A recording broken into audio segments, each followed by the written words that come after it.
Fallout London is one of the most ambitious mods in Fallout history, and after several delays due to unfortunate circumstances, the mod is finally out for the public to play. And recently, we had the opportunity to have an interview with one of the Fallout London voice actors, so sit back and enjoy. War never changes.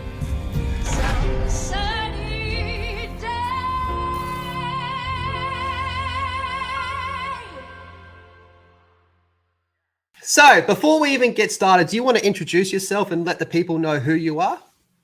Sure. Hello, my name is Letitia Lemon. Yes, that is my real name before anyone asks. It's not a stage name.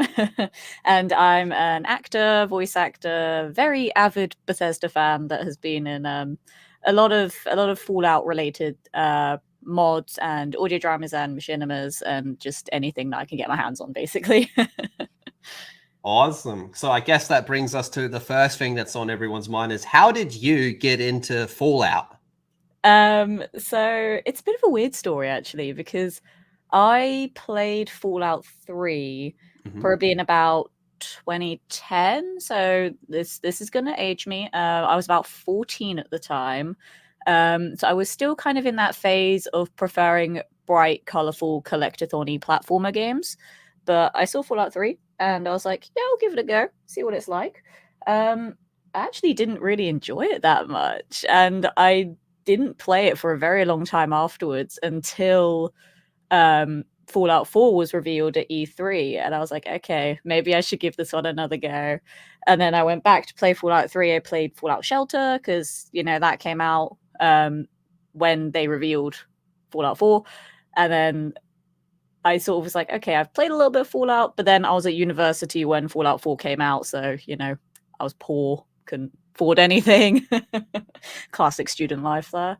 And then a few years later, I saw a bundle on the PlayStation Store of Doom 2016 and Fallout 4 for £10. And that was an absolute bargain. And both of those games, I absolutely love them. They are genuinely two of my favorite games of all time. So money well spent, I'd say. And then from there, just the rest is history. I just started streaming a lot of Fallout and then started starring in loads of stuff. Oh yeah, you stream as well, don't you? Mostly on Twitch? Yeah, so I started Twitch just very casually in 2018. It was literally like, you know how on PlayStation they have like the share button that links straight to like Twitch and YouTube. It was literally just through that. So nothing fancy. I didn't want to go into it as like a professional career kind of thing. Just like, you know, as someone that likes playing video games. And then people just liked my content, and now it's still not a job, but now I do it more like it's still casually, but more professionally than I did back then. Like I'm not streaming from my poorly lit bed with just my PS4 and a really terrible headset mic, you know, like there's been some upgrades. We're still there a little bit. I actually had a couple questions here. So I was wondering what your role, or well, I should say roles, are in Fallout London for anyone who hasn't played yet. Just kind of let us know who you've been playing, or who you played as. Yeah, that's actually a really good point because I play several characters. But before I was cast as any characters, I actually did a lot of voice work for the Fallout London YouTube channel. So I did all of the development update videos that were out every quarter. I did a couple of other videos on there as well during the development process. Because the project lead was like, I want to use your voice as early as I can. So I was like, okay, just give me scripts to read and I'll say words. But in the mod itself, there's actually one, I was going to say character, I'm doing air quotes, a character. There's a voice that I do that hasn't been credited because it's such a minor role, but I want it to get acknowledged. I voice the computer that's right at the start in the tutorial. That is me. Oh, okay. That's me. I want it to be acknowledged. I'm the computer voice. But I also voice, oh gosh, I need to count on my hand because I will forget otherwise. So I voice a Thames Folk character called Angela Clarkson. So one of the, spoiler, the fish people. She was really fun to voice, actually. Bless her, she's an interesting one. But yeah, the Thames folk characters have very sort of raspy, like struggling for breath kind of voices, but not quite as gravelly and harsh as a ghoul voice. But speaking of ghoul voices, this is going to be a major spoiler, this one. So Oh. I do voice a ghoul. I voice Queen Victoria II. So initially she was going to be Queen Elizabeth II, but things happened and we couldn't put her in the mod anymore. But there's a little known secret there that I was gonna voice the ghoulified queen that we showcased in one of the update videos. That was gonna be me. But we still got a queen in the mod because we're British, gosh darn it, and we need royalty. Yep. That's like And- how over here I have to have kangaroos, koalas, sharks, and the list goes on and on and on. and I got the French giant people scary in deadly hockey. spiders. So, how did you get into voice acting, Lo? Because obviously you're very passionate about it and you've done quite a lot of it. Yeah. So with those characters and like the other few that I voice as well in the mod, I just like sort of playing about with different voices, different age ranges and stuff. So a lot of my characters in the mod, like I also voice Brenda Beaumont and Miss Woodcock, who are both from like the more well-spoken, more elegant side of London. And I think just because that's kind of my natural voice as well, that people like to listen to it. It's very easy to listen to. So it's it's a good way to make money. If people want to listen to me, I'll talk and say fun things. So, how did your voice acting journey start and get you to where you are? So it started. This may sound a bit weird, but it started with my first job outside of university. I worked at an escape room, and instead of giving all of the clues on like a screen where they were like printed out and stuff, we actually gave all of the clues through radios. So we had to become different characters for each room that they were in. So, like, for example, one of them was very classic British, like, spy espionage kind of escape room. So we would deliver the clues in a very enunciated, very overly the top British voice. And then one of them, we had like a prison escape.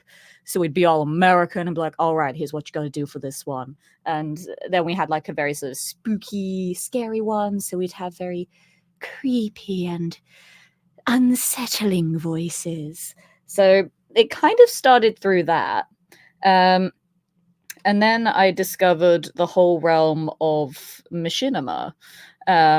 So there were a few people that I met at a Comic-Con who were making a Machinima series, and they were all men, and they were like, we need some female voices. And I was just like, well, I've kind of done a little bit of it. I wouldn't say I'm a professional, but if you need to borrow my voice for a bit, I can loan it to you.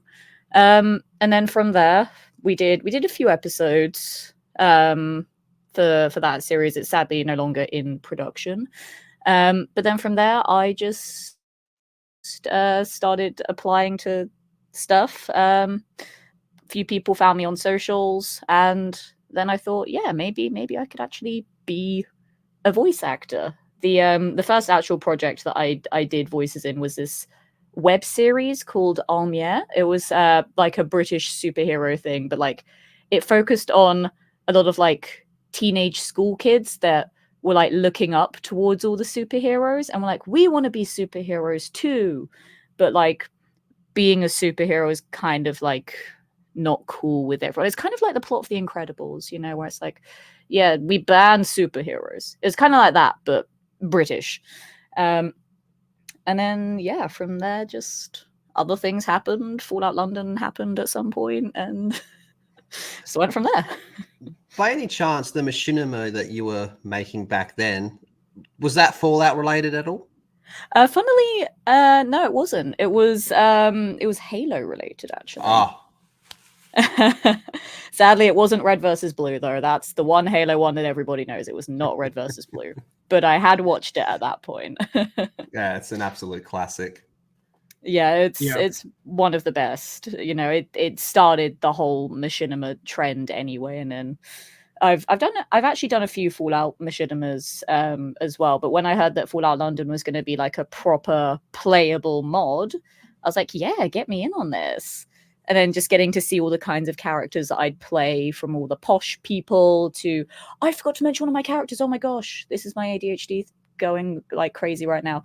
I play a Cockney pirate lady as well, and she's really cool. She's called Jacqueline Suckling, and she gets to say very colorful words that I'm not going to say here because I don't want to get in trouble. But she's You fun. don't have to worry about that. You can say anything over here. We're not going to get in trouble with that. To say the C bomb, so that's fun. But yeah, it's just such a fun thing to do, and like all of these things just sort of snowball affected with each other, and yeah. So you were talking about how you'd done all this stuff, and then you saw that Fallout London was happening. Where did you see that? Where did you find out that this was going to be happening? And then how did you get involved into this game? Well, I say game, it's a mod, but it's a full size game. It's a game size mod, right? So yeah, a lot of people are sort of considering it a game, which is very, very sweet, and the team is completely humbled. Sorry by to it. cut you off, but just on that part, we've had, and Creamy Program, we've had a few people in the live chat saying, "I didn't know they announced the Fallout game." You're like, no, it's not an official one. It's a mod. Yeah. So that's just more of a compliment, anyway. Anyway, sorry. Yeah, no, we do have to be careful of that because we are a mod, not a full blown game. But yeah, now you're really testing my memory there, Kareem, because it was a very long time ago, and I don't actually think I fully remember how I caught wind of the project. I think, if I remember, I think it was just mentioned somewhere randomly on a like casting website, and I was intrigued by it. And then I went on to the Fallout London website, which was very basic at the time because they'd only done development for like less than a year at that point. And I looked at it and I thought, yeah, I could do this. You know, I'm British. I like Fallout. Let's give it a shot. And I remember because there wasn't any dialogue for any of the characters yet because a lot of them didn't exist. So my audition was just picking like a monologue from a set few that the project lead had listed, and then reading that all dramatically and stuff. I chose the monologue from The Great Dictator because it was amazing. And then from there, the project lead was like, yeah, I really like your voice. I want you on the team. We're going to start doing update videos when we have some visuals to show, and I want you to voice those in the meantime. And that's what I did. My first video that came out with the team was, funnily enough, in March of 2020, where, you know, nothing else significant ever happened. How was your experience on working on the mod?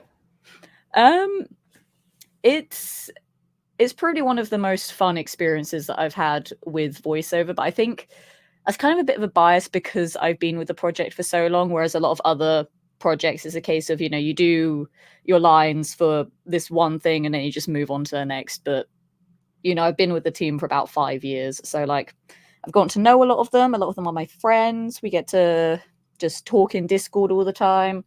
What I used to do when they'd be developing parts of the mod, they do like screen sharing in the team Discord, and I would just like poke my head in just to see what's going on because I don't know any of the techie stuff, but I just like to see what they were making.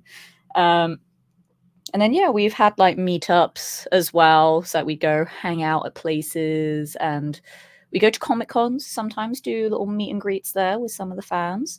So some of them I have gotten to know quite personally as well, which is really nice. And I'm just very thankful to have had such an opportunity to work with such a dedicated and passionate team. Like the talent that everyone on that team has just astounds me. Like the mod is absolutely amazing, and I have loved every moment of being a part of that.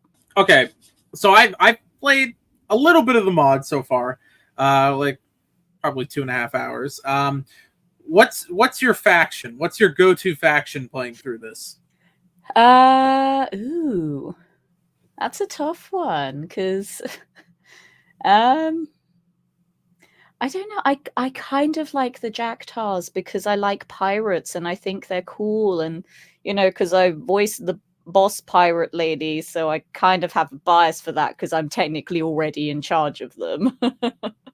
But I've always liked pirates, and the fact that we have British pirates in the mod, I'm just like, avast, you scurvy knave. I like it. Is that also your favorite character that you got to voice? Um, I don't know because I really like being the queen, but she has a very very minor role in the mod. So I wish that she had a bit more to do, but because of the nature of her quest, obviously I'm not going to go into details, but the nature of her quest, she doesn't have that much involvement. So I'm just like, want more stuff to do as the queen so I can be rich and important. So now that the mod's out in the world, what happens next for the Fallout London team and yourself?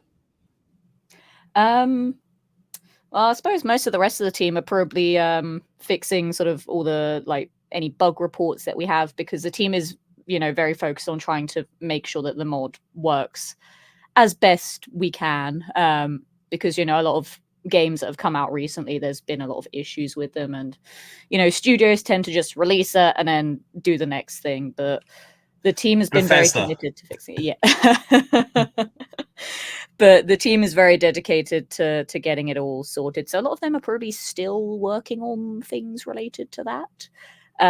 For me, I want to do more Fallout projects. Obviously, I love them very much. But also to just do some more voiceover that's a bit away from Fallout. Because as much as I'm like the Fallout lady, I want to be more than the Fallout lady. I've done a few other really cool things, but it'll be nice to get some more variety in there too. I've been doing a lot more like immersive entertainment. I've been doing a lot more hosting and working at events. So doing a bit more in-person stuff now as well. Now that I don't have the pressure of deadlines for anything. Do you have any plans to stream the mod yourself? See, I was debating this for a very long time because my instinct is to say yes because it's always cool when you get to see a voice actor streaming a thing that they've been in. Like, look at all of the Baldur's Gate 3 cast. Every single one of them is now a streamer, and they're all streaming Baldur's Gate 3, and it's amazing. And also, fun fact, I was almost going to be in that game, but that's a story for another day. Yeah, there was a whole thing, but I was almost going to be in that, just saying. So Neil Newborn and I could have been in 2 games together, but it's fine.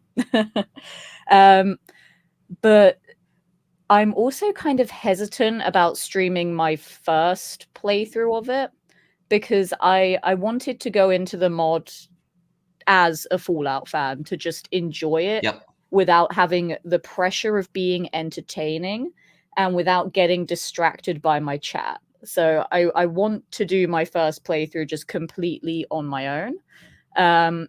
But I might stream it at some point in the future when I eventually maybe possibly have time and I'm not sucked into about 50,000 other games. It'd be like that, especially with the backlogs these days. Yeah. Right, now, just some quick fire questions regarding Fallout in general. Do you have a favorite Fallout game and a least favorite? Favorite has to be Fallout 4. That game owns Ooh. my soul. I've probably put about 3,000 hours into it. So I love it very much. Least favorite, probably the Brotherhood of Steel game because That Oh, was weird. Oh, that one was. That was a fever dream of a Oh. game. yeah, does that one count? That's how bad that one Yeah, was. Does that one even I- You can't count? even buy it anymore. That's how bad it was. Well, I still have my PS2 copy, and I don't know why. All right then. Favorite Fallout faction, and then least favorite. Ooh, the Railroad is my favorite because I love them. It makes me sad that they're so overall disliked, but I love them because, you know, they're all secret espionage kind of characters. You get the Deliverer and Ballistic Weave from them, and Synths are people too, gosh darn it. My least favorite, I'm just going to go back to Fallout 4 again, probably the Institute, because they're so stuck up and so mean to other people, and they are just, you know, just typical evil smart people. And I don't vibe with that. Unless I play one of them, then I very much vibe with it. But morally speaking, I don't. Do you have a, again, favorite and least favorite Fallout DLC? Ooh. I really like Far Harbor because it's so atmospheric and so just eerie, and I love it so much. But I also like the Mothership Zeta DLC from Fallout 3 Okay. because the aliens, you know, aliens are cool. I was very underwhelmed by the Vault-Tec DLC in Fallout 4. Like I understood what they were trying to do with it, like to introduce the new building stuff that they added, but also give it a quest line.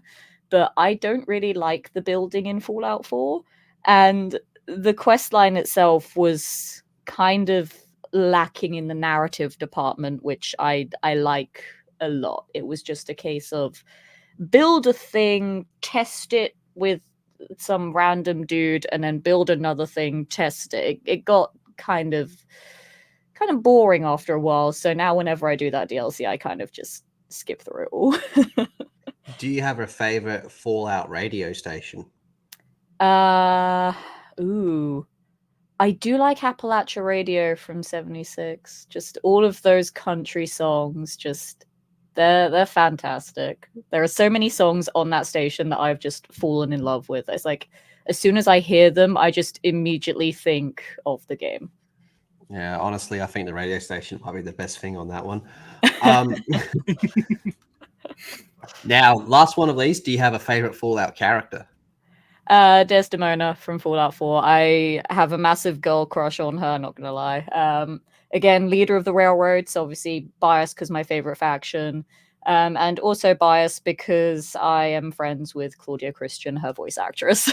Yeah, I just thought of another one then. Do you have like a favorite specific type of build for the character you like to go for? Do you like to be more like of a speech character or a big Gatling laser person?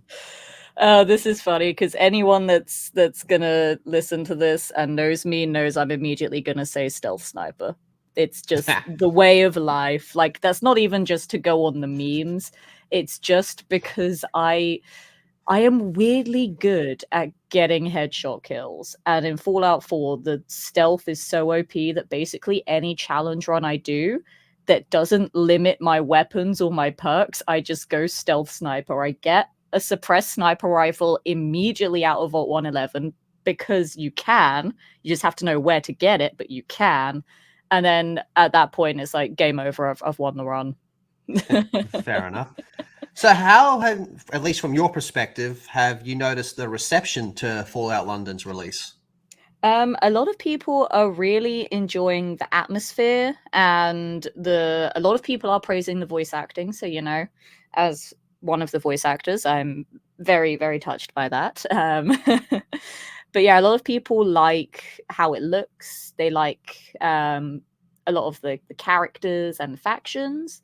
I know because of how difficult it was to get it to work, because obviously it had to be delayed a couple of months because of the next gen update. I know a few people were a bit salty about that, and you know, with getting it actually working, I know a lot of people had crashes immediately because you have to sort of tweak all the settings and make it work and not have other mods just completely destroy it. So I know it took a little bit of fine tuning, but I think after that initial messy setup phase, I think a lot of people just really enjoy being in post-apocalyptic London. It's always tricky, especially with Bethesda games. Mods can break stuff very, very quickly, and then that, like you said, that whole next gen update. I remember when we watched the video, and it was them talking about how it's going to be delayed, and there was quite a few other mods that were just completely destroyed by that one. Like a lot of projects that were in the work. There was one that was supposed to take place in Mexico, and it straight up is. That was another one I was excited for, and sadly they fully canceled it, and it's a shame. But luckily we got Fallout London. I was very happy about that. Was the one I was the most excited about. So luckily we did get this one, and it's good for us to be able to play it because of hard work that you put in, hard work that everyone on that team put in. And now it's out and everyone can play it and enjoy it. Yeah, exactly. And we have GOG to thank for that, being the home of Fallout London. So shout out to GOG. They're amazing. They helped make the release a lot easier. So big love to them. You know what's another question I saw a lot of people asking regarding Fallout London? People would say, "Oh, this looks great. How much is it?" And I'd be like, "That's for free." Yeah. Yeah, a lot of people are asking, and we're just like, nope, you just get it immediately. Enjoy. Final thing, do you have anything you want to say to the people out there that have given Fallout London a play?